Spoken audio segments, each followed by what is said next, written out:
Hi, I just want to talk about, as usual, dry dog food.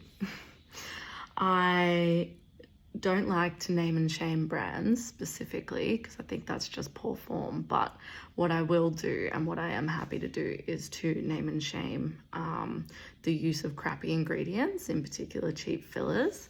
So I'm not going to call out the brand as such, but I just want to talk a little bit about I guess how they market their food and what things that they say that sound really great, but then the ingredients list doesn't lie. So for example, this brand says that they pride themselves on their food with no grains, corn, wheat, artificial colors, flavors, preservatives, glutens, or GMOs. So all that's true. Good job. If you Google them, they've got a lot of good Google reviews with an average 4.6 rating. So that's also great. We go to their website. Of course, it's a very nice website, as these ones always usually are. But then the part that I go to straight away is the nutritional info or the ingredients specifically, because all those things, sound really great to pet parents, and they're like, oh, they don't use preservatives, they don't use artificial colors, they don't use this, they don't use that. All the things they don't use, yep, agree, 100%, great, but what do they use? And so I'll tell you what they use. The first 4 ingredients is supposed to be, meat. They don't actually use any actual meat, only meat meals. So I've talked about this before. Meat meals, they're crap.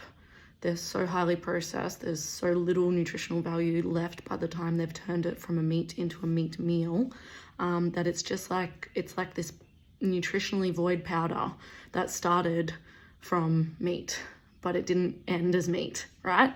So the first 4 ingredients are 4 different kinds of meat meals from fish and poultry or whatever. So that's straight up red flag, bam.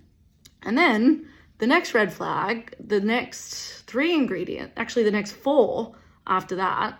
So we're already talking about the first 8 ingredients of the food, so the majority of it, okay?